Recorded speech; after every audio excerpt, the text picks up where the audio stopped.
This isn't your typical motorsports podcast. You're listening to Crush This, a monster truck podcast presented by High Octane Coffee and J Concepts, a show where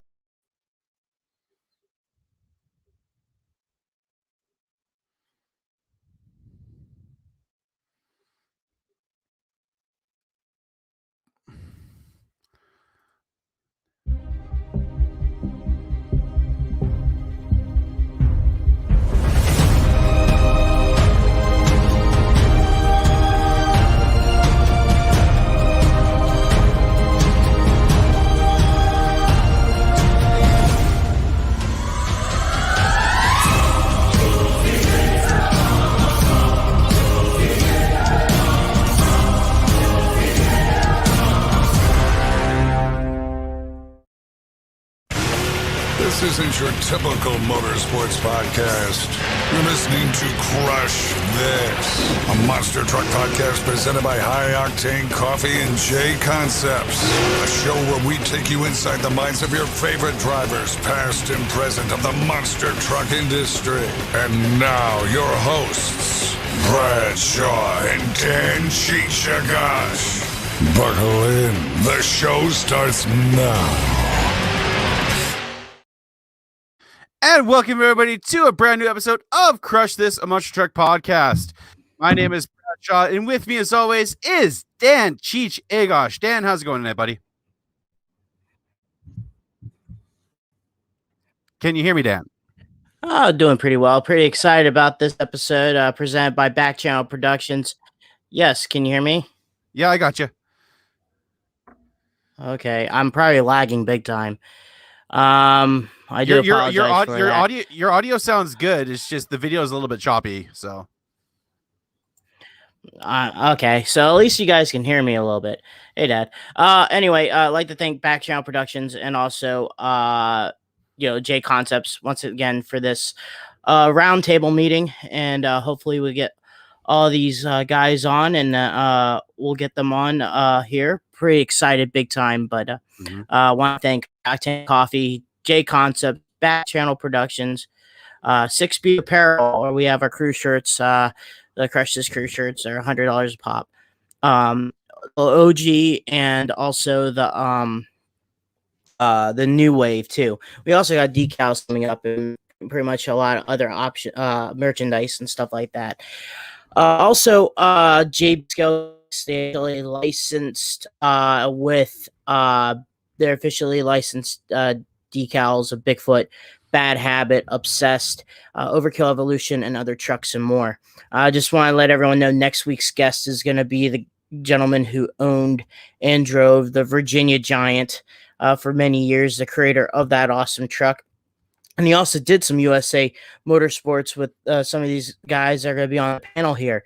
And it's going to be pretty cool to have on. That's Mr. Deal Wilson. So we have, outside of that, Brad, how you been? I've been all right. Just keeping busy, doing some graphics for the Renegade Tour. They're getting ready for their big 2021 season. Tickets will be available soon. Some tickets are available now. Check them out on Facebook, renegademttour.com as well. And I'm excited for this episode, man. This is, in the 90s for myself, watching the Penda series, which you've already discussed, and Trey. We also, I also watched USA Motorsports, TNN Motor Madness. That was the thing back in the day. You never know what you were going to see on there. So I'm excited about this one, man. I'm excited to be a part of it. And, how the group of guys that we have on this is an all-star studded lineup. So I'm excited.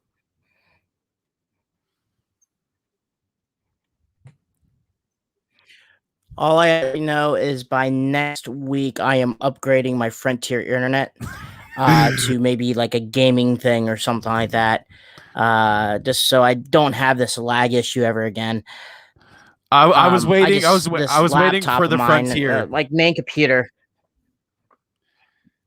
I'm already starting off the bat with Frontier internet. I'll go with something else here soon. But we have a video, and with that video, hopefully, my end doesn't lag. But do you want me to start it? But we'll have the guest on, and we'll go from there. You can see that, Brad? Yeah, you started. I think you need to do the board. You do everything there, and then get the guests on. We'll just have all of them on at the same time. Then we'll introduce them. Sounds good, everybody. So we'll play this little intro video, and then we'll get into it. So let's do this, guys.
I hope not.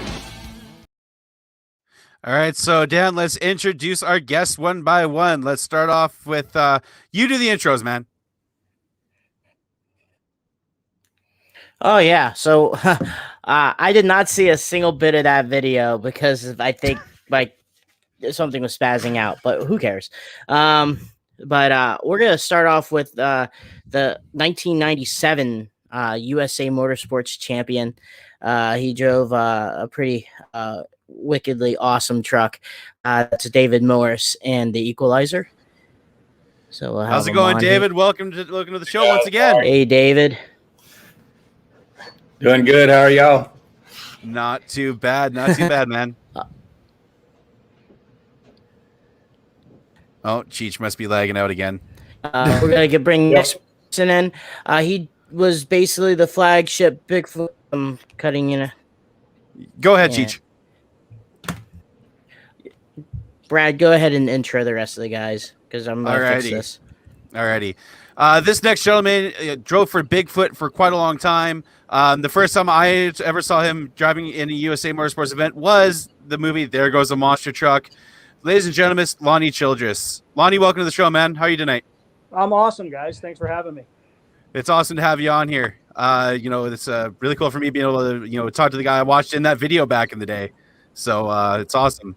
Our next guest is Cheech's boss. The crew chief for Holly Brothers Racing, him and his brother Mark, debuted the Bulldozer truck. Ladies and gentlemen, Mr. Tim Hall. Tim, how's it going tonight? Doing good. Good to be on here with you. Awesome. Thank you for coming on. And hopefully Cheech still fixes his internet. Yeah. And last but not least, a legendary name in the sport, innovator of a lot of products, chassis, you name it. Owner and driver of the Samson Monster Truck back in the USA days, Mr. Dan Patrick.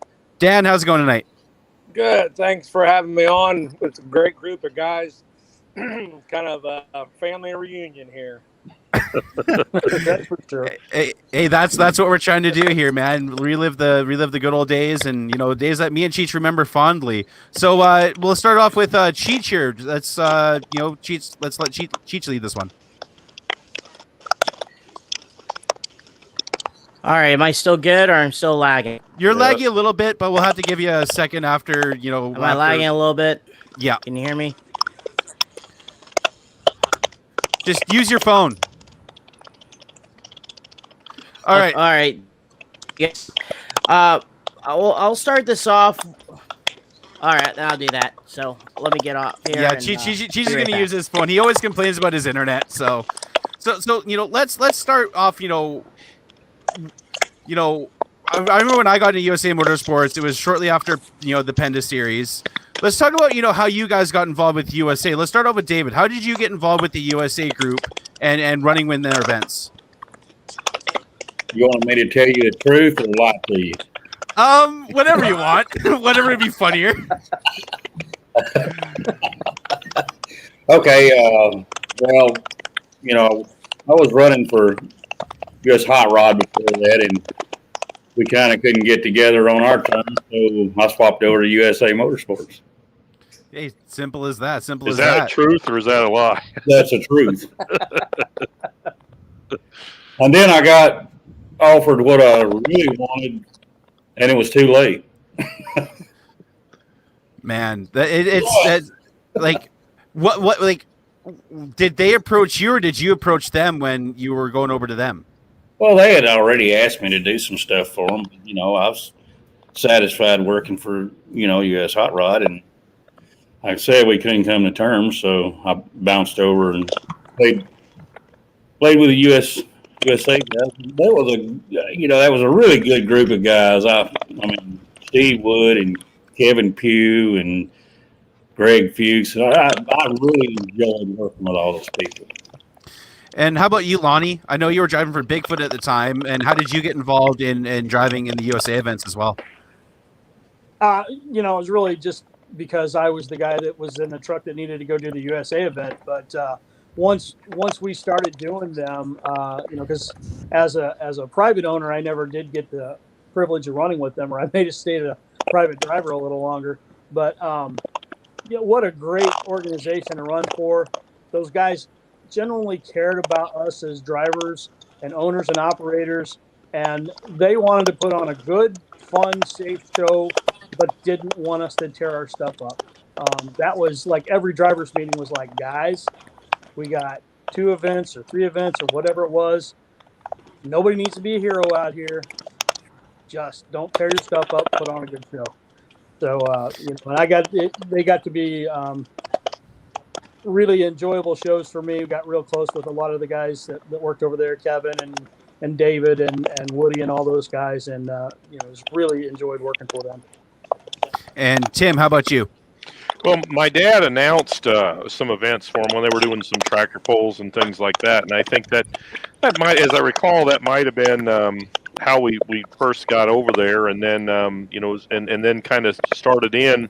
Similar to David, we were doing some U.S. hot rod stuff, and we had an opportunity to go there, and I think all around it was a little better. And I remember talking to Dan Patrick, who was doing a lot of them, and he and I, had become acquaintances, and he spoke highly of them. And once I got over there, like these other 2 guys said, you go to a race now in the same stadiums and in the same arenas where they have a staff of 100 people or something there.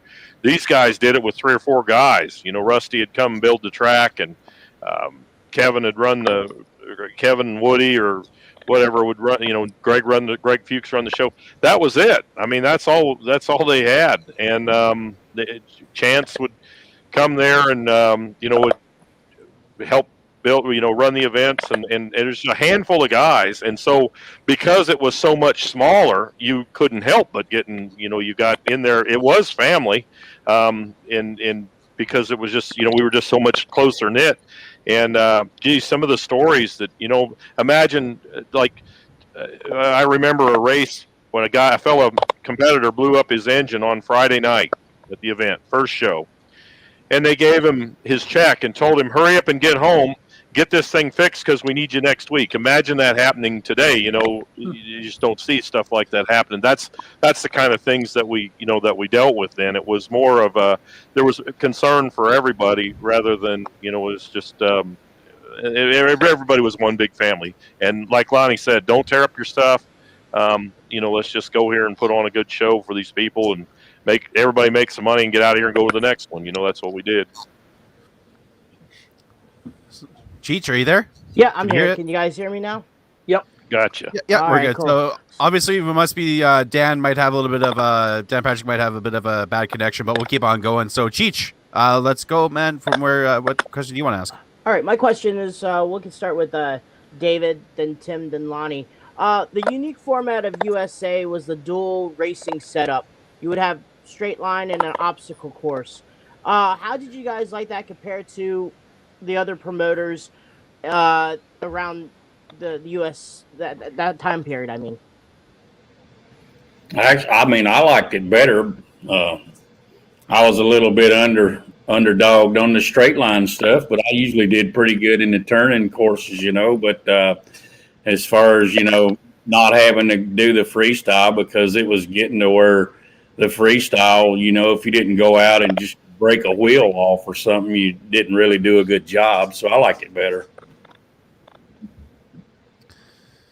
Yeah, I agree. It was a cool format, and you knew what was going to be. That was neat. So we had that, and the racing showcased pretty much everybody's talent.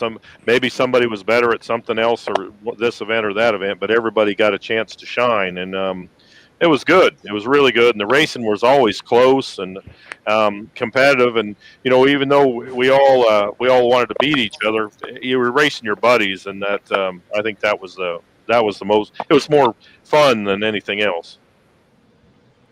I actually had fun at all those events. Yeah, 100%. Well, that was, it broke my heart when the big guys bought all the small promoters out, especially USA, because it was just such a tight family and just an absolute blast. And if you got to go do the California swing where we were out there for 5 or 6 weeks, we all of us drivers would go to Gary Rodolfi's shop, and everybody would work on everybody else's truck, all hurry up, try to get our stuff done so we could go screw around for a couple of days, but getting back to the dual format racing, I loved it. If you didn't do well on one, you had a chance to come back and prove yourself on the other. And like these guys said, we had the privilege of having some pretty good equipment, so our trucks would typically fare well on either event. But it definitely, obviously, straight line as a handle. If the truck sets down over the first set of cars and you've got power, you're going to do pretty well. But when you throw the turn course in, then that takes a lot of the motor out of it, and you actually have to drive the truck. So that was, I loved that. I was never a big fan of freestyle. How do you win something that's being judged? Yeah, it's arbitrary. Yeah. The first time that I ever heard about USA Motorsports myself, like I mentioned, was the Here Goes a Monster Truck movie, which Lonnie was in, and that kind of led me to my parents finding it on TNN back in the day with Motor Madness. Talk about the addition of the TV broadcasts, because you had obviously the USHRA stuff, which is the big stadiums and sometimes small arenas, but you guys did a lot of different style venues back in the day. Am I correct? Yeah, there were all kinds of different arenas we did, and a lot of them are gone now. Some of them, we even today though we go into certain cities with Monster Jam or whatever in the old buildings across town or across the street in some cases, or if it is still around, I like to go look at it just to kind of reminisce and remember. Oh yeah, we came through this door and we pitted over here with, going and looking at the Astrodome or the old Mid-South Coliseum in Memphis or the old Vets Auditorium there in Des Moines, where it was always colder than hell, seemed like no matter when you went there, they had the doors open and it was cold. And then, Cow Palace and some of them other famous old venues, that we got to race in. That was really, really cool. And the TNN thing, when it came on, and then especially when the live broadcast came, but that was a whole new deal to us, waiting for commercial breaks and things like that. We never did anything like that. We thought, well, that was really pretty cool. Yeah. How about you, David? Can you hear me? Yep, we got you. Yep. Yep. I guess the biggest thing that I'll say about the venues that Tim was talking about, the Des Moines venue, and I know you were there that time.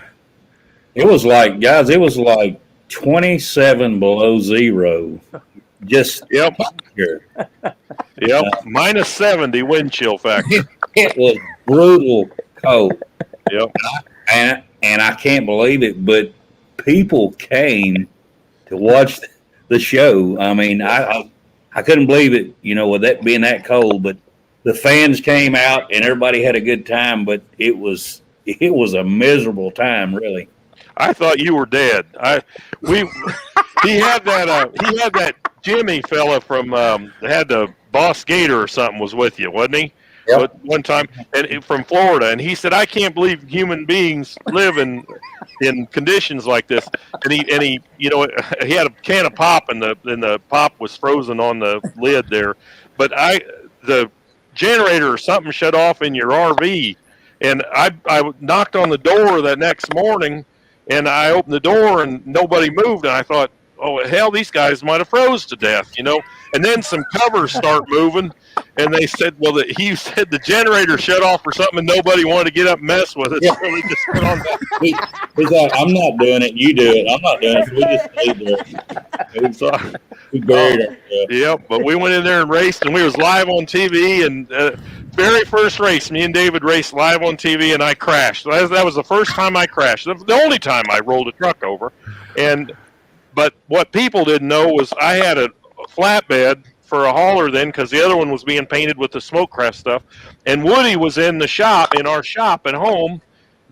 Steve Wood was there with Mark and my dad, and they were putting the bulldozer body on Mark's truck that was supposed to debut the following week in Tacoma at the Tacoma Dome, where it was Alberto's backyard. So they were really trying to make this thing look good. And you remember that Guy was there in Des Moines with the straight up and down horns, and they were realizing already that was a problem when they couldn't get under the seats, and you know, they were having problems with them cone-shaped horns. So they were trying to refit. And I remember my old man had some coffee cans or something. They were trying to mount these horns in a more, they had them straight out. They had all kinds of different things, trying to come up with something different that would work so that we could get in and out of trailers and get up there. But yep, we were there, and they told us, now don't tear anything up because you got to get to the Tacoma Dome next week, and you don't have any parts because you just got this flatbed out here. And I crashed right off the bat, very first race.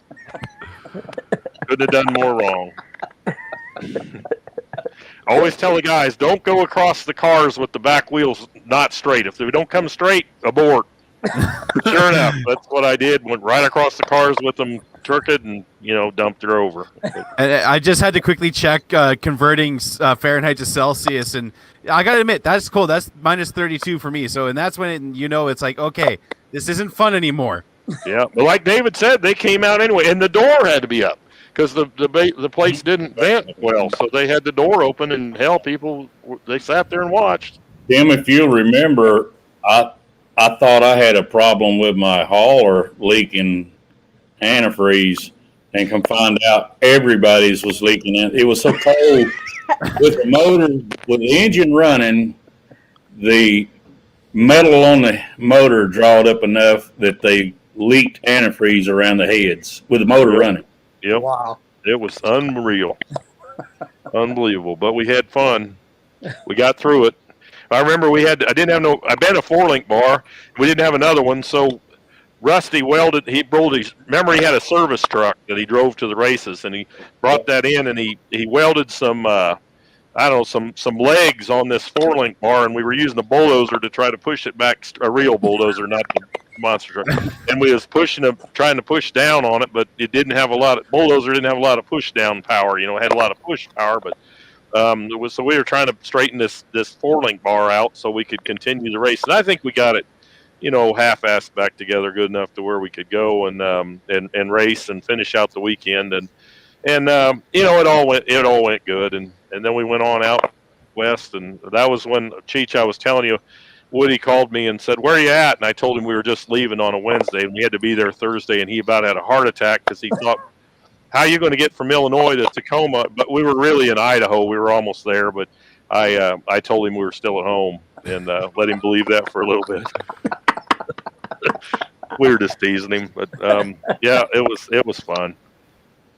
There was a lot of them good stories, I think, from that. I remember Lonnie taking a chest full of nachos in a pit party one time. Some lady spilled her nachos all over his fire suit. Snake taking a leak. Some kid you was telling me no, number 4 wouldn't turn or something. Had a locker in the front and wouldn't turn. And he saw this thing just won't turn. And he's taking a leak, and there's some kid standing there, and there's Snakebite with his mask on there, taking a leak in the public urinal. I don't know why I thought that was funny, but it was. Yep, them were the days. I just want to let you guys know that Dan's working on connections also.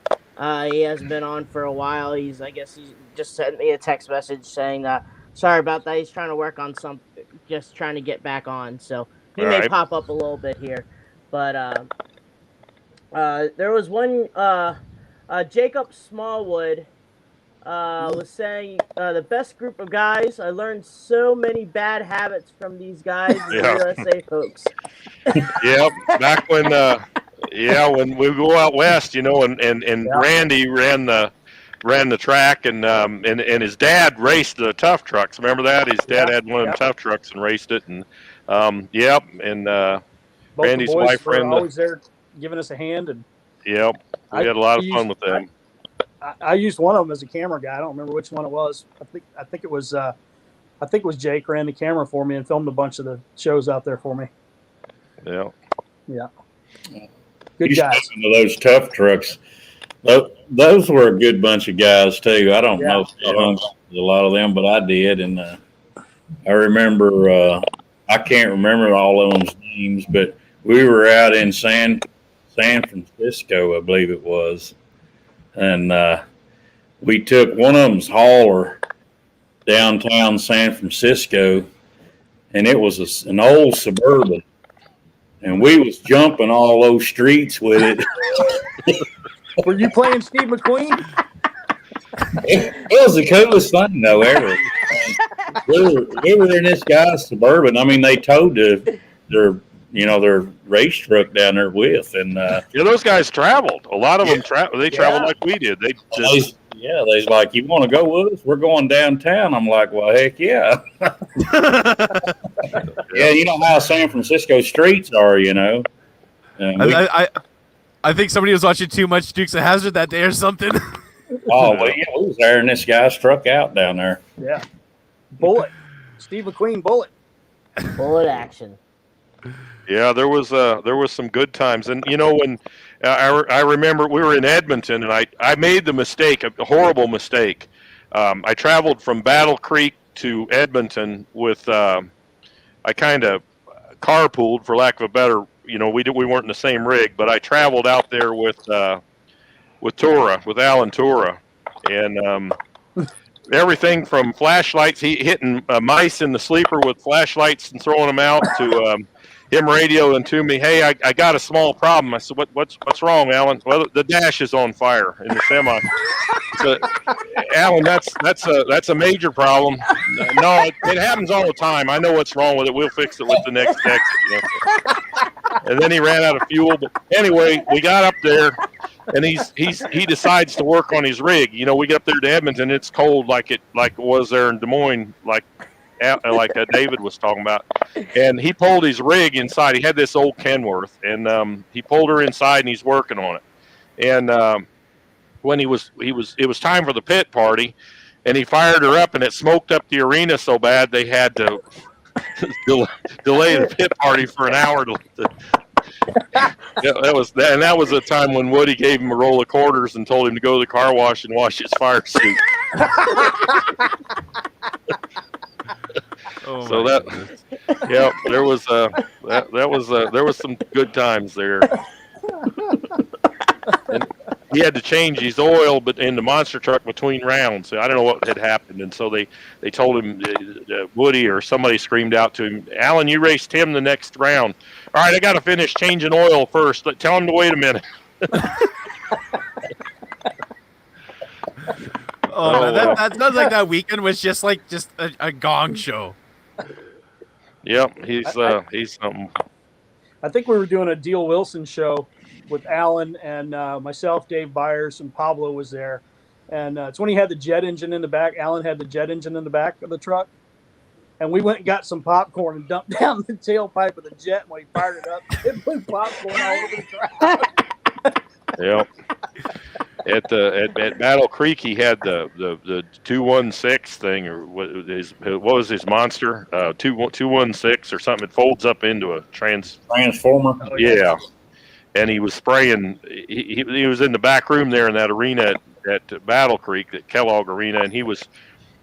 Something was wrong with fire thing, and he just kept activating it, trying to determine what was wrong. And Gene was behind him in snake bite, and Gene was backed into a corner. He couldn't go nowhere. I mean, he was blocked in, and he was waving frantically out the window because the scenario he thought was about to happen was that some bitch was going to all of a sudden light, and he had the whole front of snake bite covered with kerosene or diesel fuel or whatever was in that thing to make it fire, and he thought that he was fixing to get lit up there. But yeah, it was funny, and and that was what you had there backstage, and everybody helped. They say everybody help everybody now, and that I suppose that's true, but not like it was then. If you needed something, you could get it out of anybody's hauler. If you needed anything on the road, if you needed, those guys were there. USA was there for you to make sure everybody got where they needed to be, and it was really good, really, really good. Yeah, it was good times, really good times. I knew the industry was really going to change when they got bought out, and it has. Yeah. David, were you there in Minneapolis when they come and got us on the golf cart and told us that they were going to merge, and SFX or whoever it was buying all them? I remember me and Dan Patrick they come and picked us up, and we had a meeting, and they told us about it, and it was like, oh man, it's like somebody telling you. It was like a death in the family, wasn't it? Yeah, it was. We knew it wasn't going to be the same, and it wasn't good. But it was what they say. All good things come to an end, I guess, and maybe we didn't know how good we had it, there until we didn't. But boy, it sure was fun. We sure enjoyed it, and it was a great time, and we enjoyed. I enjoyed working with all of them, and like I say, with the same several guys that we raced with. Regionally, we might have somebody out west. You might get somebody else that would come, that only run out in the west or something. But and they'd take a few of us Midwesterners out there to join up with them, and every time. And remember, we'd race out in California for 3 or 4 weeks, like Lonnie said, or then we'd go up to Canada and race up there, and Calgary and Edmonton and I don't know, Vancouver and wherever else they did shows all over the place up there. And I stayed out there 3 months one winter. Yeah. I was figure out why we always went to Canada in the winter. Yeah. hey, this comes from a Canadian. I don't want to even be here when it's winter right now. I think I hate it. The coldest I've ever been is we did the Toronto Sky Dome. Eric Meager and myself were there. I believe Patrick was there, and the Barefoot guys were there, and they had us pull our haul. We were able to pull in and unload and tire up the trucks. Then they made us pull the semis outside, and unbeknownst to us, they had us point the noses to the lake, and it got pretty friggin' cold. I remember walking out to the semi, me and Eric Meager, and if you guys know Eric Meager, he looks at me and he says, "If you ever tell anybody this, I'll friggin' kill you." I must be the biggest sissy on the planet because I'm friggin' cold. Yeah. We walked out there. We couldn't get the generators to start. I think we finally got the generator on the trailer to start because it was gas, and then we had to put turbo heaters underneath the semi. It took us like a day to get the semi warm enough to fire it. But but the show was good. I mean, the Canadians poured out and filled the stadium up. We had a good time. Yep, there's good racing. There was always good races. Every show I ever remember doing with them, with USA was always good ones, and we've had a lot of good. We've been fortunate to be part of a lot of good shows since then too, as well, with all the different promoters and stuff. But there's still that family atmosphere that we had there was tough. Yeah. Speaking of family, my last official ride in Bigfoot before I retired. When I came back, but when I retired the first time was out in Reno, Nevada, and at the time my fiance flew out there for that show. And basically, they insisted they were going to pay for our wedding, and we got married right there in the middle of the show, and they paid for the whole thing. It was pretty cool. Well, that was neat. Yeah. That's the way they did things. Yep. So, one thing I wanted to know was how USA was contacted with some of the sponsors. I know, Tim, you had a little bit of a deal with the beef jerky company. I know you guys ran around '97 with outside executioner and bulldozer. You guys had that smokecraft truck also, the red one. If people haven't seen it, it was like an all red truck with the logos and stuff like that. I wish Dan was here too, because he was connected to like the American Gladiators and the Coors Light type deal. Uh, we'll start with you, Tim. How did the sponsorships help out with the USA? Well, USA for a long time had a Chevrolet deal. Chevrolet was a sponsor of their series, and regionally they had a lot of Chevy dealer groups that sponsored some events. One that comes to mind, for example, was up there at Tacoma Dome, and we had to do a bunch of Chevy dealers. And so when you look at the number of Chevy trucks that were out there at the time, there still wasn't there was there's okay, you think of Carolina Crusher and you think of David Morris's there and Dan's, and there still wasn't a lot of them. And they asked me, we had it when we were just getting ready to change up from the Big Boss thing. Big Boss deal was pretty much ending, and so we were starting to switch over. And Woody said, you need to be a Chevrolet because I need Bigfoot at all my shows, and so there's a Ford, and I need more Chevrolets or GMCs, as the case may be. We could change over if it was a GMC group that was sponsoring events. So we did that, and then and that helped. And I think in '94 we won an award that they had, the Chevy Solid as a Rock Award or something, and they gave us an engine, which to us in them days was a huge deal. We got a 502 big block engine, and that was a really big special deal for us because we pretty much just had junk that we were trying to throw together and race, and so that was good to get something to build from and to get that recognition. But they came to us. They had a deal with Oberto, the beef jerky people, and they wanted to create a different monster truck. So Smokecraft came first. The deal started with Smokecraft, the red one, as you said, and it worked really good. They gave us a little bit of sponsorship money, and they gave us some displays ahead of time. We would do displays at grocery stores or something in market.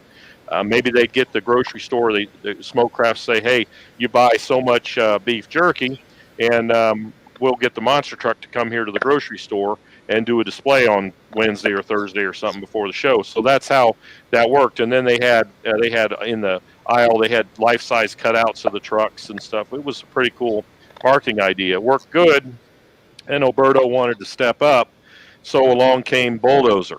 And there were two Smokecraft trucks, one with Guy Wood and one with us, and we would obviously we were going in different cities. So Guy would be in one city and we would be in the other one.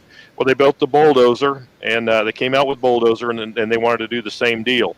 And then when you look at pictures of the early Bulldozers, right in front of the back wheels, you'll notice there were stickers that were on there that were different. It might have said Lowry's, it might have said Smokecraft, it might have said Denver Dan's. I think there were 4 different ones, or Oberto itself, and we had different bed tarps, and then we would run flags from the different supermarket chains that they were hooked to. So it was B2B relationships that we talk about now in racing, except at the very early days of it. And so we would go, say we're in the West and we had Price Chopper flags or something, or Kroger, or Food for Less, or whatever it might be. We'd run different flags, and we had different stickers that we change on the truck depending on what was that market's what beef jerky brand they were pushing in that market. And that's how it started. There were two Bulldozers. Guy had one, and we had one, and that was it. And then when eventually Bulldozer phased into, when the new owners merged all the sanctioning bodies or promoters, as it would be, Bulldozer morphed into El Toro, and that's what it is today. But it got its start. And I remember the first body, Woody saying, be careful with this because all them hairs are hand painted on there. Some guy that was painting show cars and Harleys and stuff painted that thing, and each one of them hairs on there was hand painted. So he said, do not tear this body up. So did you go over the cars with the back tires turn and roll it over again? Yeah, no, Mark drove it, so I couldn't screw it up. But it was pretty cool. But they rather than go out there and we don't care if you tear it up type of thing. Nope, it was do not tear this up because that guy hand painted it and he didn't want to have to do that again. So it was really fun though to get to do that. But that's how they came to us and they said. Here, they probably felt sorry for us and thought we needed some help, but nevertheless, it got us going and let us expand 2 trucks, so I could drive one of them and Mark could drive one of them, and we could go to the same places. The biggest thing that the rest of us got out of that deal is we got a whole lot of free beef jerky. Yeah, That's because what I was fixing to say. every time the guy would bring, Alberto rep would come and bring beef jerky, and they had these red, white, and green S10 Blazers, and they had a big Alberto sticker on the side, so everybody knew when they came through the pits and they threw all these boxes of beef jerky in the hauler. So you get back to the hauler, and all the boxes were gone because everybody else picked them up and took them to their haulers. Stole the damn beef jerky. But it was good. We did eat a lot of beef jerky, didn't we? Yeah, I'd have to bribe guy. I'll let you win tonight if you give me a box of beef jerky. Well. Oh my goodness. Yeah, I wish Dan was on here. He'd probably tell more about, because he got connected a little bit with USA with the Coors Light, the Keystone truck, and then later on he was the biggest thief of the beef jerky. I know. Yeah, USA put together a lot of sponsorship packages for a lot of guys. I know they helped Pablo out. I think they got him the mainstay deal. I think they worked with him and Scott back in the day when they were partners and got them a deal. They got a lot of guys, which was really cool. Obviously Bigfoot didn't need sponsorship assistance from those guys, but they did help a lot of the other, the independent guys get some pretty lucrative deals, which was really cool of them. What other sponsor or what other promoter did that for any of their trucks? Now, David, I know you had the Lucas Oil deal too. Did USA ever try to, push anything for you to see how that went? No. Interesting enough, Cheech, believe it or not, we did some displays at some Chevy dealers back then that are Ram dealers now. We've been to the same dedealerships. That is, kind of cool. That is pretty cool. I remember being at this place when it was a Chevy dealer and we were across the street or whatever. It's kind of neat. So for also, David, you did Chevy dealers also, and did for Lonnie, when you guys did USA's the shows, since you guys were connected with Ford, did you guys have to do dealership displays also? Occasionally we would do a dealership, but a lot of times it would be somebody that was helping promote the show, that was sponsoring the show. It could have been anybody, a video rental store or tire shop or something. Yeah, tire shop, anything.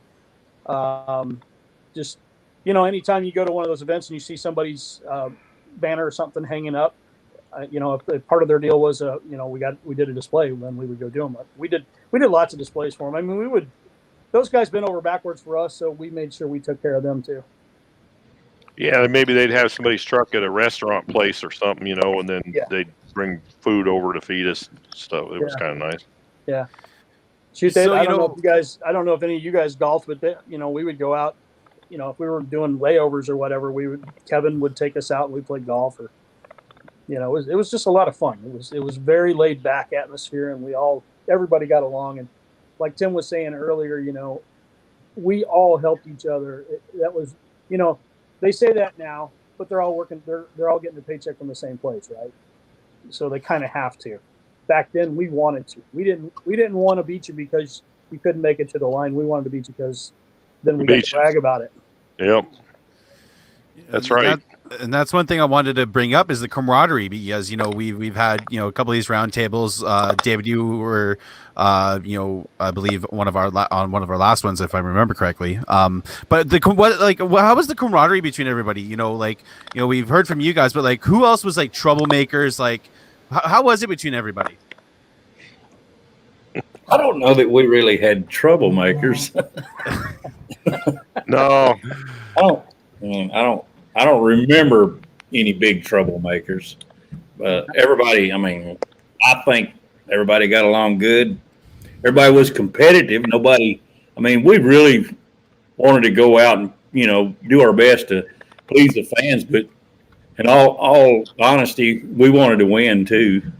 Yeah. I think everybody pretty much did. Yep, everybody wanted to win, so at least for the week you could brag, that you were the winner or something until the next week. But Right. not that anybody did. I don't think anybody ever did. But it was just like, maybe you held your head up a little higher or puffed your chest out because you were the champ for the week. But then the next week you get your head handed to you pretty quickly. Things it comes back around mighty quick. Yeah. But it was fun. There were always the guys that you would take big pride in. Like anytime I went to the line with Gary Porter, if I could pull off a win against Porter or against Dennis, that was a big feather in my cap. I really liked beating up on Eric Tack when I got a chance to, because he was in a truck that was newer than mine all the time. And we were in Fresno, California one time, and this was back when I was driving number 4 and he was in number 8, and I actually beat him driving number 4 on a turn course. And like Tim said, that truck didn't turn for crap because it had a locker in the front end. And man, the razzing he got back at the shop when we got back, you let him beat you in that dinosaur? That was a great game. And when the Motor Madness thing came on, the cool thing about that was that it was every Friday night. So you knew it was always on at the same time. So folks knew that it was going to be on the same time. And those tough truck guys, a lot of them traveled with us. So we got to be buddies with them, and because they were racing the same. So it was really good. And when it was live, it was really cool. And then I don't know what happened with the whole kidnap Katie Haas thing or whatever when all that went down and they changed the format. I don't know what that was, but while it was normal, so to speak, it was, and they did tape a few of them and they broadcast them. They wanted to broadcast them live. Like after I crashed there with David and I got out, the announcer came to me and said, "Now don't say anything about," because we had just raced in Memphis the week before and Mark had crashed. And so, here we crashed twice in a row and, which was uncommon for us. It wasn't like, guys that crashed 2 or 3 times in the same show now, that was not the case then, and certainly not for us.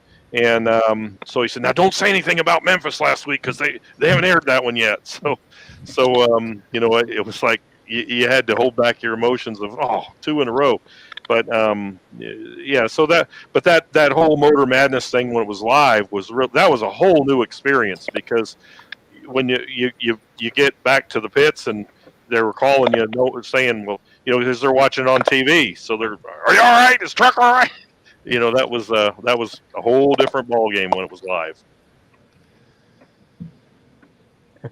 Oh yeah, that was. Now one question that we were having, we can start with David. What was some of your favorite places to race at? Let's see, probably I'm going to say I liked going out to, I'm trying to think of the name of the place in Kansas City. Gosh, Kemper? Yeah, Arena. I like that place. That was their hometown. That was their hometown. That was the big race for them. That was it. Yeah, I like that place. And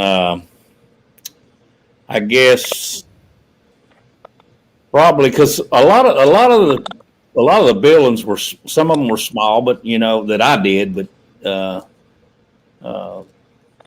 lot of that West Coast stuff that we did out there, I enjoyed and a lot of those outside events. So I had a good time out there with those shows out there. But the indoor stuff that they had, especially on those 10N Motor Madness stuff, with all the little turn course deals that we had, my old truck would do the turn course pretty good. So I usually had a lot of fun in those. But except for Minneapolis, I think it was the world's slowest rollover I had up there. But that was a hell week too. A motorhome down that I toted with, and so I took the truck up on an open trailer with my dually, and And it was just, bringing it back with stuff flopping around. And it was cold too. But no, I enjoyed. I guess you probably those the smaller buildings that we did the roundy round stuff in the turning courses because I had a lot of fun doing those. We also got a surprise guest with you guys here, and that's Mr. Don Frankish. How you doing, Don? Hey guys, How's it going? good. A lot of faces I haven't seen in a long time. Yeah. How you doing, buddy? Good. Staying warm down there in around Lethbridge area. We got some heat today. It got almost above freezing. But, I heard you guys talking about that earlier. The conversion on -40 is the same in Fahrenheit or Celsius. That's where they meet. So it got pretty close to that 2 nights ago. Good Lord. It gets miserable. But we get Chinooks here, and it can go from 30 below to, I guess in Fahrenheit, about 60 above in a matter of hours. Jeez. Well, that'd be something different to experience. Yeah. So, Don, we went through a few questions and stuff like that, but I know you were a regular also when they ran a lot with USA. And how was that promoter for you when you're touring with them? They were great. I mean, I used to tractor pull with them a lot, and that's how we got to cross paths with all these guys. Pablo quite often came up here, and so we got to know them kind of through that. And then my brother got into the sport through going to Hawaii and Japan, and I followed in shortly after that. So my first real taste of big shows, real promoters, was with USA Motorsports up in Calgary, Edmonton, Tacoma, Vancouver. It was just, I mean, we were used to it from the pulling, but from a monster truck perspective, it was just the big league finally. And we were talking about favorite places to race. What was yours there, Don? As far as USA shows, probably Vancouver, BC place there was pretty good to us. A lot of good memories in Tacoma and Reno as well. Nice. How about you, Lonnie? I really enjoyed running in Reno, but I would have to say probably my favorite would be when we would get to do the West Coast swing for a couple of different reasons. For one, being, at the Bigfoot shop, everybody was vying for a spot inside to wash their tires and wash their rigs all winter long, and clean their trucks and all that stuff. So inside the shop, first quarter got extremely busy and hectic. And so when that West Coast swing came up every year, we would be running up to Donna saying, put us on that freaking coat. We want to get the hell out of here. Get out there for 5 or 6 weeks. And, of course, then it was relatively warm out there in California. We've been frozen all winter long. So, we do Fresno and Santa Rosa and then go up to Oregon for a show. And I really enjoyed those events. And, the Smallwoods would be out there and Gary Rodolfi would be out there. And like I said earlier, we would all go to Gary Rodolfi's shop, between the events, and everybody'd help everybody get their stuff ready, and we'd load it back up, and Gary'd take us out to San Francisco or something. We'd go have fun for a day or so. And that's probably my favorite time running. And you, Tim? Yeah, I always liked the Mid-South Coliseum in Memphis because, we had a lot of buddies down there that ran tough trucks, and Dale and Andy and all of them guys that would come to the races, and it was always fun with them. I really enjoyed going down there and race there. It wasn't terribly far, and it was always nice there, and I always enjoyed that. We'd go back to their shop and hang out with them and look at the Jeep projects and other four-wheel drive projects and stuff that they had, and that was always a lot of fun. And I enjoyed the Cow Palace because I was my dad was a motorcycle racing announcer, and so I spent a lot of time around motorcycle racing, and that was a famous venue for Evel Knievel when he jumped in there and he went down on the landing, and there's famous footage of him slamming into there was like a door divider or something between some man doors, and he smashed into that. And I remember going there, and Mark and I said, "Oh yeah, there's that door that he hit when he, there was pictures of him and stuff." So I really enjoyed, because it was such a famous place. Going and racing there was really cool. Denver, remember that old building in Denver that was there was like a pit area was in the back room or something, and you came out one tunnel and went through the other one. That was cool, because I just thought it was cool because it was an old. I like them old buildings like that. I like them a lot more than the stuff today with all the bells and whistles and modern everything, and don't spill anything on the floor stuff. But them old ones with the old dirt floors and stuff, them were really cool. I really enjoyed any of those old field house type buildings and stuff. Seemed like we were in a lot of them, and man, we were lucky. They were really cool to get to see all them old places and and race in them. And but I guess I like that old cow palace, because I don't know why I thought that was cool. But and then, like Lonnie said, up Santa Rosa and Roseburg, Oregon, I think it was, that we raced up in, and Fresno. And remember, somebody there had a record service or I can't remember. They had a big bunch of records there in Fresno, and they had the lady drove a tough truck, and I remember them. Yeah. Her name was Marlon. Yeah. Yeah, and Gary Rodolfi. It's terrible that we've lost him now, but man, he would do anything for you. He just opened his shop, and there it was. He'd give you the keys if you needed it, and give you a truck to drive if you need to go get parts or whatever. I mean, I stayed at his house. He took me to that restaurant where it was made out of a caboose or something that Yeah. Remember that place? They had tri-tips. I didn't know what tri-tips were. We're gonna go eat tri-tips. What the hell is tri-tips? But then that was tasty. Then it was cool going out there. So I always enjoyed that. I hated being away from home so far for so long, but boy, it was cool to go out there and race in California. That was pretty cool. One name that I got to bring up, if somebody mentioned it early in the podcast, when TNN brought in the American Dream, Dusty Rhodes. I tried to do my best impression. What did you guys think of that? I know he came to some of the events and did the broadcasting, and there was that one episode where he had the major grand entrance. What did you guys think of Dusty coming in? We'll start with you, David. I didn't know what to think about it, to be honest with you. But, I mean, it was, I was cool with it. I mean, if it was what they thought we needed, it was fine with me. And Lonnie? Well, unfortunately, I didn't get to do that event or those events. I had retired from the seat, and I was actually painting the bodies at that time.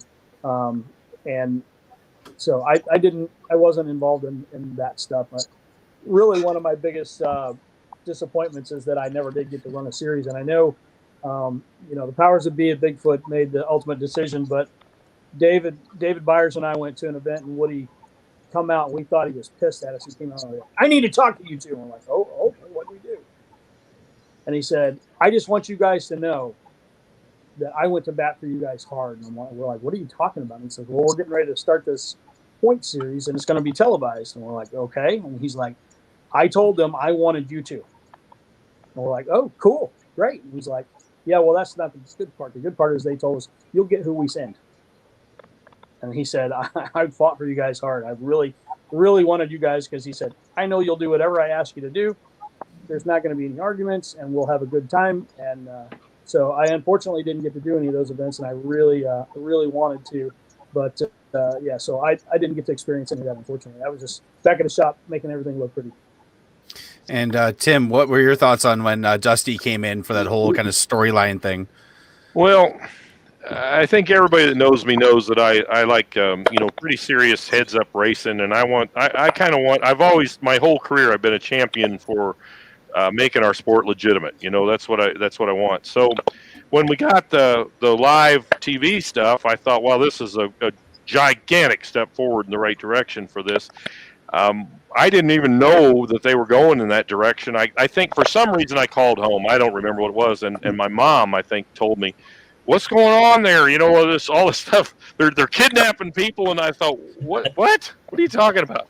And she went on to explain, and then, but like David said, I guess ultimately I thought, well, if this is what they think we need, then I guess I'm for it. But I wonder now if USA really thought that was the direction we were going, or maybe that was TNN applying their input to it. You know, there was Thursday Night Thunder with the midgets and sprint cars and stuff that ran on ESPN, and then I think when they had Motor Madness on TNN on Friday nights, I think the idea was, all right, no, Thursday night the race fans that are watching that, maybe they flip over to us on Friday night and watch our thing. And I guess I was hoping for real legitimacy, and so I have to say that when they went in that direction, I didn't like it.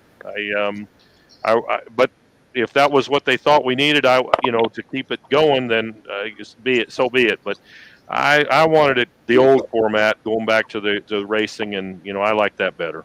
I actually wanted to ask them. You guys saw those Monster Wars characters, right? Oh God, that was so bad. How about you, Don? For me, it was more of a watch it on TV on TNN. We were kind of out of that, Midwest loop, and we knew about it. We knew what was going on, but I'm kind of with Tim on this one. I'd use that to go make some popcorn or something. Because there was one time, Don, that I think in the '97 season you made the trip to the Midwest to Indianapolis, I believe, at one time, and you raced there. How was that for you? I know a lot of the guys here did the kind of the Canada and West Coast tour, but you coming from the western part of Canada, that area, you made your trip to Indy. How was that? Fun name. That was actually a pretty big deal for us. It was their finals for that year, and for us to be invited, we were quite pleased. We had a terrible weekend. We ended up hurting a motor the weekend before and borrowing one from a track buddy, and threw it in, and the young gun truck, it made into the building and threw a rod before the show even began. So we were down to one truck by then. That's pretty disappointing. Traveled 24 hours, and we'd probably been on about 3 hours sleep by the time we got there for 3 days of driving. So it was a tough weekend.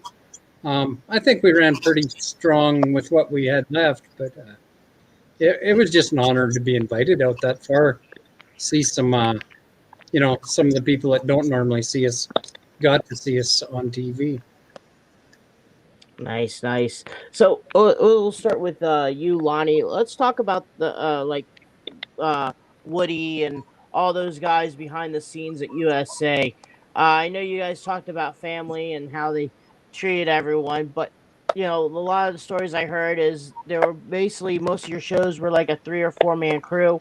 Wasn't like today's monster truck shows where you see 10 or 11 people micromanage each other. These are 4 guys that are doing jobs that a person would be sanctioned to for today's standards. But how were the people at USA? They were fantastic. I don't remember ever having an argument with anybody at a USA event as far as, the guys that were running it or anything like that. Kevin or David or Woody or whoever, hell, a lot of times they're running the show from on the field. They're lining us up and running the show. Then they always had, would hire an announcer. They always had great announcers, Terry Boyd or, some of those guys. And it was a well-run show. And I think a lot of it had to do with the guys that they hired to, with the trucks. We always had good teams, and there wasn't a lot of arrogance. I don't think I ever ran with anybody at a USA event that, we were like, we just need to stay away from that guy. We don't want to deal with them. They're jackasses or whatever. It wasn't like that. We all worked well together. We were all there to put on a show, and we knew we were there to put on a show. Yeah, it's a race, and when you line up next to, and some guys you want to beat worse than others. But I know if I was running against somebody that I knew was a lot lesser truck, not meaning that demeaning or anything, but just knowing they didn't have the horsepower to run as fast as I could, or their truck is injured or whatever, I would try my best not to completely blow them away to where it still looked like a race. I would only run the truck as hard as I needed to, but I think it made a much better show. And those guys understood that, and that's what they expected from us, I think. But like I said, they would take us out to play golf. Sometimes they would take us out to dinner. It was just awesome. I mean, remember one time Jim Kramer and I were coming back from a show we were doing up north someplace, and they always ran the air show in Kansas City. And the Blue Angels were there. And so we're coming back, and somehow or another, I don't know, we didn't have cell phones back then, but somehow or another, I remember getting a hold of Kevin, I think. And we pulled up to the back gate. They came screaming over on a golf cart and escorted us in with a semi, got us parked really close, and sent us into the VIP area of the air show. I mean, that's the kind of guys they were. It was fantastic. And how about you, Don? What was the question part there? The question was the guys at USA, like Woody, Kevin, and all them. Yeah, they were all great. The one I remember most is Dave. He seemed to announce every show we ever did with them guys, and he just had a way about him to make it interesting, even if you knew what was going on already. It was always good. And then there was Kevin and Woody. Some of the stories of them guys. I remember in Winnipeg one time, they had me do a display outside the arena because there was a wrestling match at the arena. I think it's a WWE or whatever it was at the time. We were in the football stadium, and I couldn't go about 10 feet, and Kevin would hit the kill switch just to piss me off. There was nobody within miles, but it took me about 15 minutes to drive 2 blocks. How about you, Dave? Those guys were super, all of them. There was this one time, and Tim, I don't know if you were there. It was Lawton, Oklahoma. I don't remember that one. I believe Steve Macklin was there. But anyway, it rained about 20 inches. And it was, you know how the clay is in Oklahoma, red. And about, I don't know, hour before this show was supposed to get underway, it stopped raining. But there was water. There was so much water. And Steve Wood comes over to me, and he was dead serious. He goes, "Would you take your truck and drive around a few times and kind of work that mud?" And I was like, "Steve, I think a whole lot of you." No, I will not drive around and drive the track with my truck. I'd do it my hauler first. Yeah. How about you, Tim?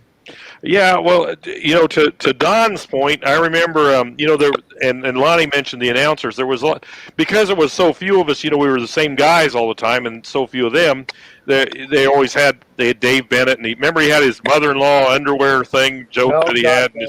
But there was a handful of announcers, and so they knew you very well. They knew the backstory. They knew everything about you, so they could, it was like your family member out there announcing when you went up there to race. They knew everything. That was kind of cool. That was a different, than it is now, and that was a really neat part.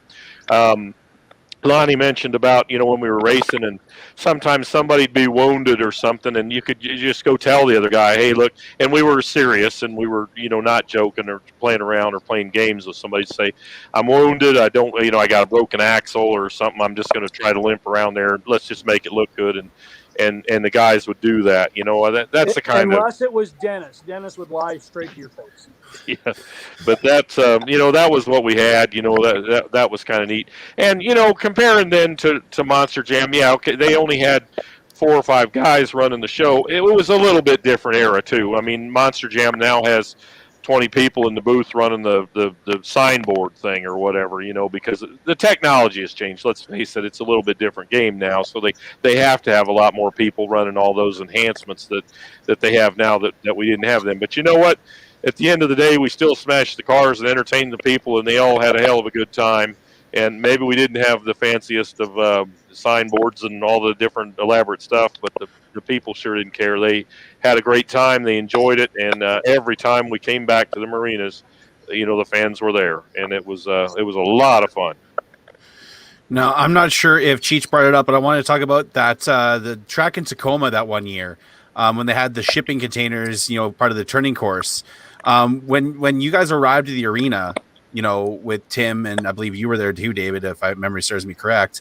What was your guys' thoughts when you got to that arena? Like, what the heck are you guys trying to do to us? Yeah, I was not at that one. Okay. No. Yeah, I don't remember that. I remember a Tacoma Dome racing in there towards when the people stomped their feet, there was a real loud, noise and stuff, and I remember that.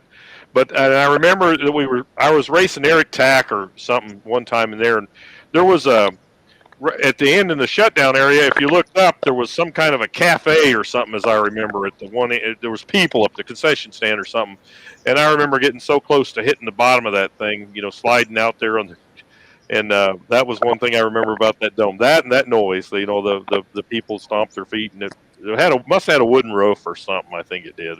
I don't remember, but I don't remember the shipping container stuff. I remember, some of the tracks that we would get to, and Rusty would get in there and he'd build the track. Him and Woody, you'd see Woody on the bulldozer or the front end loader or whatever out there building the track. And that. You're not going to see Kenneth Feld out there on the loader, building a track. But that's what they did, and they wanted to make sure the track was good, and they used David's analogy. I think when David had his gas pedal analogy, if the ramps are steep, the gas pedal doesn't go down very far. If the ramps are laid down, the gas pedal goes down farther. And so that's what I always remember that. Mark and I talk about that still. That's what we do. But so they built good tracks. It was always good, and they did their best to make sure that the track was the same for everybody and fair. And it was no matter how elaborate it would be, whether it was just a simple roundy round or with a bunch of jumps and stuff, they tried to make it same for everybody. And they didn't have any favorites. They didn't care who won. They wanted to just have a good race and have people in the stands be the winners. When they went home thinking, boy, that was a hell of a show. I really enjoyed myself, and I'm going to come back. That's all they wanted. Now we had one question from Isaac Ankrum. Want to know if you guys had any funny pranks that happened during the time at USA. Anyone can start if they want to. Don? I wouldn't really say a prank, but I remember teaching, I can't think of his name right offhand. He used to be one that ran a lot of their shows, and then he was into the air shows after. But I remember him being up here in Canada, and we were out in the parking lot teaching him how to do donuts in a front-wheel drive in reverse out in the icy 40 below weather. What could go wrong? Yeah. How about you, Lonnie? I remember we were in, I think it's Rosebud, Oregon, where we would go up, and Guy Wood had, which he rarely ever had a crew guy, but he had a crew guy, and I don't remember how he ended up doing, but somehow or another he got his underwear and we ran it up a flagpole. Oh boy! How about you, David? I was not a prankster. Nor was I. I am prankster. No. I can tell you a funny story about Guy and I, though. We were, Guy would usually, especially out west, he would come by himself. Debbie wouldn't come all the way out there, and a lot of times he'd be by himself. So with the Bigfoot crew back then, we would have 2 trucks in 1 trailer, and we would have a crew guy. So we would have 3 guys that could drive the semi, and so a lot of times one of us would get in and help Guy drive, and we would also we would get 2 rooms because 2 guys would be one room, 1 guy would be in the other room. So a lot of times I'd share a room with Guy because otherwise he'd just have to stay in his hauler. So we did that a lot, and we were up, and again I think it was probably the same show, and been really windy, and our lips were really chapped, and I said, man, my lips are on fire. They're just, I wish I don't have any chapstick. And Guy said, I think I got some. So he dug around in his bag, and we actually just had the TV on, the lights weren't on. So he grabbed some, squirted on my finger, squirted some on his finger. We both put it on, and we were sitting there for about 5 minutes, and all of a sudden I'm like, man, are your lips kind of like feeling numb? And he's like, yeah, I didn't want to say anything, but they really are. And I'm like, what the hell did you give me? He turns on the light, turns out it was this stuff that you put on for a toothache to make your tooth numb. Or gel. I kind of forgot about something though. Did any of you guys ever go to was it Redding, California? Do a show in Redding for them? No, I didn't. I think I remember that. Any of you guys ever remember Mike Dropic? Yeah. That worked for Fred, I think. He ran a barefoot truck for Fred. Oh. I think he ran in Tacoma one time with us. He was out there, and we were in between some shows, and he was over working on his truck, and these 2 cops came up, and they were wanting to look at the trucks and stuff, and I told them, I conned them into going over and acting like they were looking for him to arrest him for a warrant. And so they went over and they played along, and this guy was overworking on his truck, and he the cops do their spiel, and we got are you Mike Dropic or whatever, and we have a warrant for your arrest. You're gonna have to come with us, and they're putting him in the car.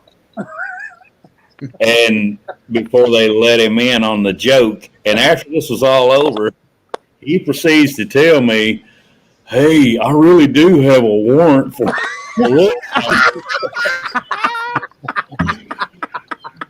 Oh, boy. Because the cop was like that. I thought he was going to cry. Oh, boy. We were doing, I think it was Fresno, and Gary Porter was there, and myself, Eric Tack, and Dave Byers, and just so happened that the old man, Bob and Marilyn, had come out and gone to Yosemite, so they came to the show that night.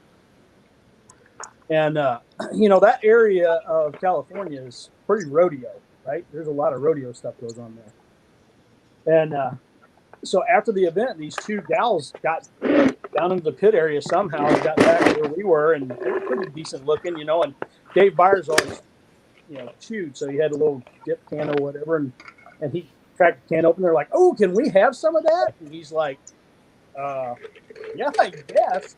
And it was like, he took one little dip out of it. It was a brand new can. They cleaned the can out.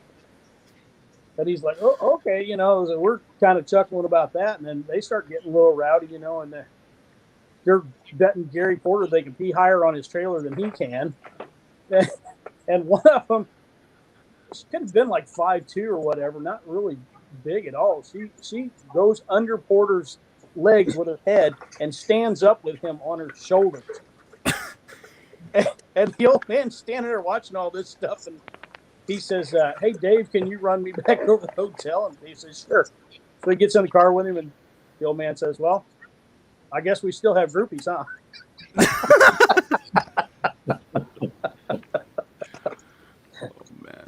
Now, one kind of thing that we like to ask our guests and is rental car stories.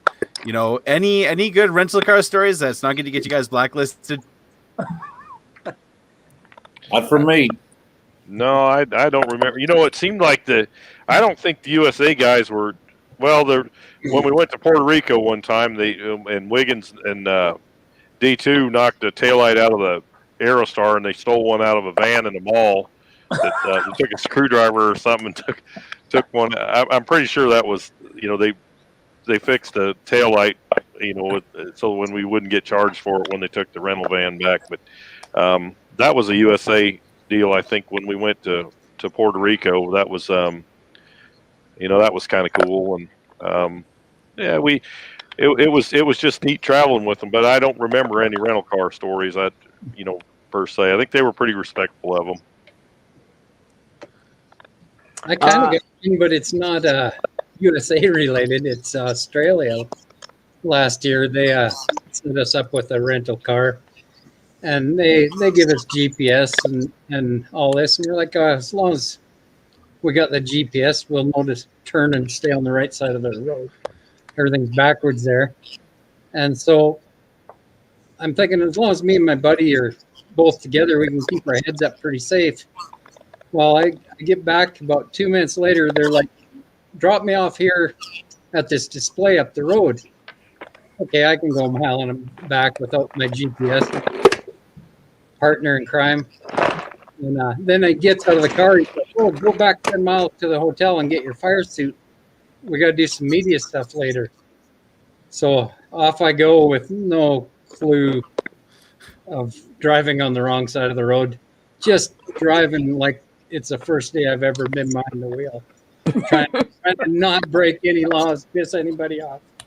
And get to the hotel, grab my gear, get about halfway back, and here's this guy just intentionally cutting me off. So you back off, give him 30 feet, and he goes back in his own lane. And 30 seconds later, he's just about into the side of my car again. And eventually you're like, okay, I just got to see what this dick looks like.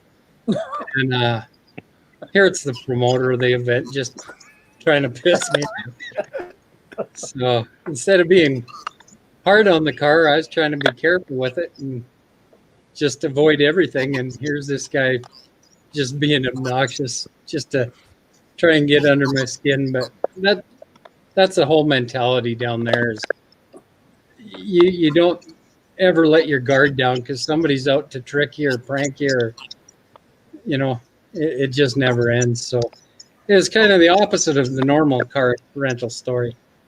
So this is my final question for tonight, and I want to hear if you have any funny, good, memorable stories that you guys had during your time racing at USA that you guys still think back and still chuckle and laugh about that.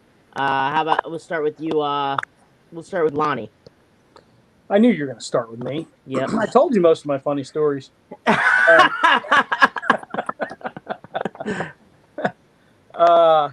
Man, they're just all good. We had such a great time. That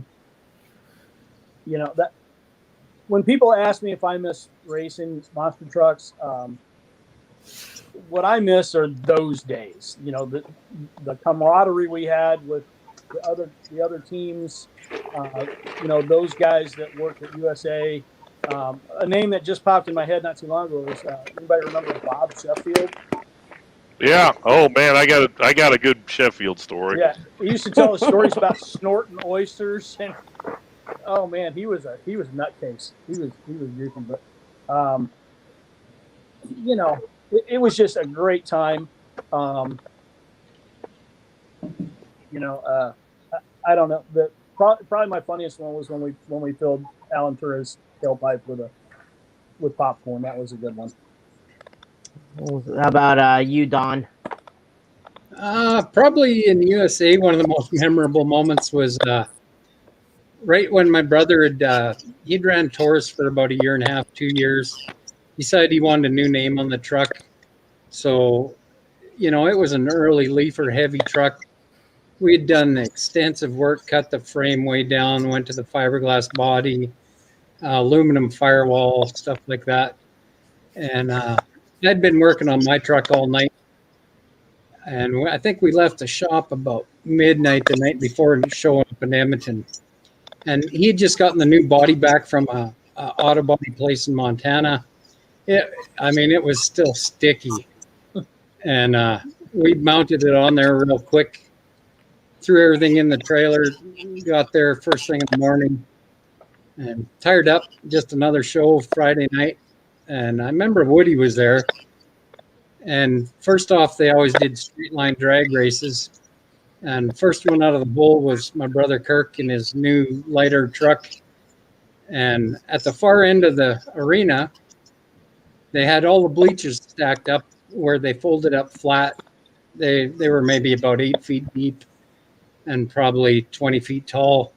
And they would just slide back under to make the floor a little bigger. Well, he come out hard, come over the cars, hit the brake, didn't slow down a bit, and just smoked that brand new paint job into all these new cars. It come tumbling down right on top of the truck. And Woody ran out there, pulled the kill radio because he didn't want us to back away or they'd all fall over. And you look in the cab of the truck and there's a great big dent in the aluminum firewall where the brake on the old truck used to be, but it was slightly to the left on the new truck. How about you, David? You want to know funny story, right? Yeah. Well, this is kind of a funny story for me, but it's not for the Hall brothers. And I do believe it was in Springfield, Illinois, I think. Yeah, I think I remember that. Mark and I were in a final race, and they told us before we went out to race, when you guys get done racing, we want you to go out and just do a little bit of showing off. And this is a building about the size of a high school gym. Yeah, it was. Of course, all the people were on like a balcony up about 20 feet or something. But yeah, me and Mark raced, and I don't even remember who won the race. Probably Mark. But anyway, we're doing our deal out there, and I made a couple of hits on these cars and jumps and spin around a little bit, and made me one last little wheelie there on the cars, and the crowd just jumped to their feet about the time I did my little wheelie, and I didn't think it was that spectacular. And I thought, boy, these people really like that. And as I'm turning around, Mark's laying upside down, and I'm like, oh, they didn't cheer for my wheelie. Yeah, I remember that. Oh my. That was funny to me. How about you, Tim? Well, I got the first one. I got to remember. Yeah, I mean, every time, and Mark and I still laugh about this. We had a problem somewhere. We were working on something, and David come over there. What's wrong? And we told him, and he says, "Well, let me get out my fine china here." And he unwrapped this big thing of Chinese made in China wrenches that he had. And he said, let me get out my fine china. Let's see if we can fix that. And I thought that was good, but I forgot about Bob Sheffield until Lonnie mentioned him. And now this is a guy, he was like a paratrooper or something. It's like he had a former Air Force guy or something, and he was real military like, he would always do, but when he wanted to be, and things like merging onto traffic, we were going to eat at a restaurant or something. He said, let's mess with these people. And he'd play games with there's your rental car story of speeding up and screwing them up in the merge, and what we all hate when we're in semis and somebody's doing that.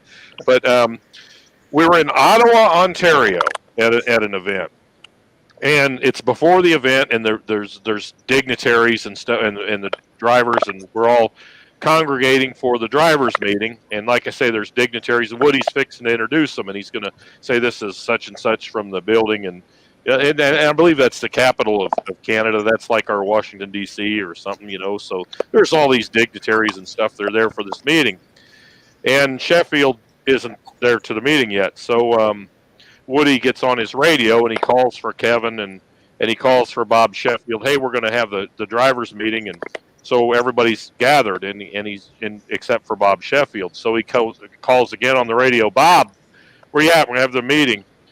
Incapacitated, sir. He said, "What's the matter?" Taking a dump, sir. and all these dignitaries and Woody said, "Carry on."